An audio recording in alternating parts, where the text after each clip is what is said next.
అమరజీవి పొట్టి శ్రీరాములకు నివాళులర్పించి ఈ విభజన రేఖల్ని చెరిపేసేటందుకు వేసినటువంటి ఒక కమిటీ సందర్భంగా పవన్ కళ్యాణ్ విలేకరులు అడిగిన ప్రశ్నలకి సమాధానంగా అమరావతి మీద మావిగన్ ప్రతిపాదన, రైతులకు సంబంధించిన ప్రతిపాదన మీదన స్పందించారు. అమరావతి ముందు నాకు కూడా నా ఆలోచన నాకుంది, కానీ ఒకటి అనుకున్నాక అక్కడ వదిలేయాలి కదా అన్నటువంటి. మరి ఇంతకుముందు 2014లో అనుకున్నాక దాన్ని ఎక్స్పాన్షన్ అన్నటువంటిది అప్పుడు తెలుగుదేశం ప్రభుత్వం అనుకుంది.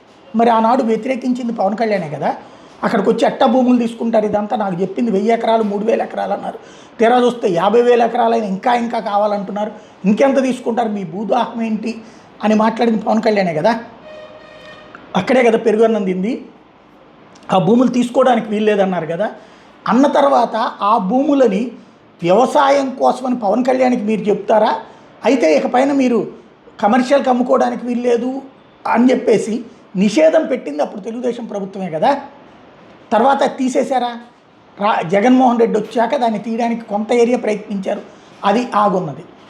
ఆ తర్వాత అదే ఏరియాలో ఆ పక్కన ఉన్నటువంటి ఏరియాల్లో బిల్డింగులు కట్టేసుకున్నారు, అది ఒక ఎత్తు. రెండవది ఇప్పుడు వచ్చినటువంటిది మళ్ళీ ఎక్స్పాన్షన్, ఇంకొక 50,000 ఎకరాలు, ఇప్పటికొక 50,000 ఎకరాలు, ఇంకొక 50,000 ఎకరాల ఎక్స్పాన్షన్. ఆ రైతులు ఇవ్వమంటున్నారు.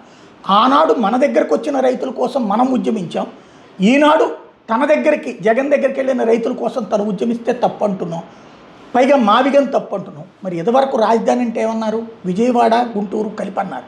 ఇది మాట్లాడిన చంద్రబాబు గారే కదా. మరి అది పెట్టకుండా వదిలేస్తే ఇప్పుడు మచిలీపట్నం జగన్ యాడ్ చేశాడు, బట్ విజయవాడ గుంటూరు అన్నది చంద్రబాబు నాయుడే కదా. మరి కలపట్లేదు ఎందుకని? ఉట్టి 29 గ్రామాల అమరావతి అని ఎందుకు అంటున్నారు? అప్పుడు 29 గ్రామాల్లో హైదరాబాదు, బెంగళూరు, చెన్నైని తలదన్నేటటువంటి 1 కోటి మందితో జనాభాతో కూడినటువంటి రాజధాని సాధ్యమవుతుందా? కాలక్రమేణా కలుస్తుందంటే మరి హైదరాబాద్ అట్లా కాదే.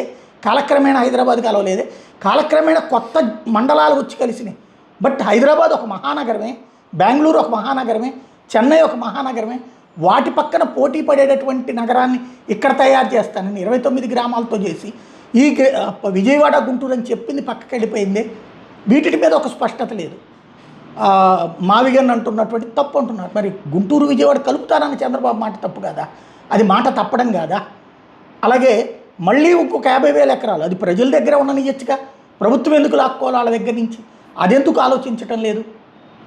ముందు ప్రతిపక్షంలో చంద్రబాబుకి వ్యతిరేకంగా ఉన్నప్పుడు ఒక మాట మాట్లాడాం, చంద్రబాబుతో కలిసిన తర్వాత ఒక మాట మాట్లాడుతున్నాం, అంతకుముందు ఒక మాట మాట్లాడాం. ఇది తెలుగుదేశంతో కలిసి ఉన్నప్పుడే చేశారు. అక్కడ తెలుగుదేశంతో కలిసి ఉన్నప్పుడే అమరావతికి సంబంధించి ఆ మాట మాట్లాడింది. తర్వాత ఏమన్నారు, గ్రీన్ క్యాపిటల్ అన్నారు.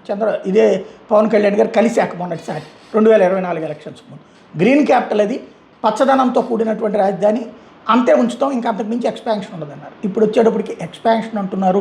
గన్నవరంలో ఎయిర్పోర్ట్ ఉండగా తీసుకొచ్చి ఇక్కడే ఎయిర్పోర్ట్ అంటున్నారు. మంగళగిరిలో స్టేడియం ఉండగా తీసుకొచ్చి మళ్ళీ ఇక్కడ స్టేడియం అంటున్నారు. దానికోసం కొత్తగా భూములు ఇవ్వమంటున్నారు. ఆ రోడ్లకు వేసుకోవడానికి ఉన్నటువంటి మార్గాలుగా కొత్త రోడ్లు అన్నటువంటి పాయింట్ తీసుకొస్తున్నారు. దీని మీద ఒక స్పష్టత లేకుండా గుడ్డెదు చేలో పడ్డట్టు మాట్లాడుకుంటూ ఉంటే ప్రయోజనం ఉంటుందా? అది నిజంగా జెన్యూనిటీతో పరిపక్వత మనం ఆలోచించి చేస్తున్న రాజకీయమేనా అన్నది ఆలోచించుకోవాల్సింది.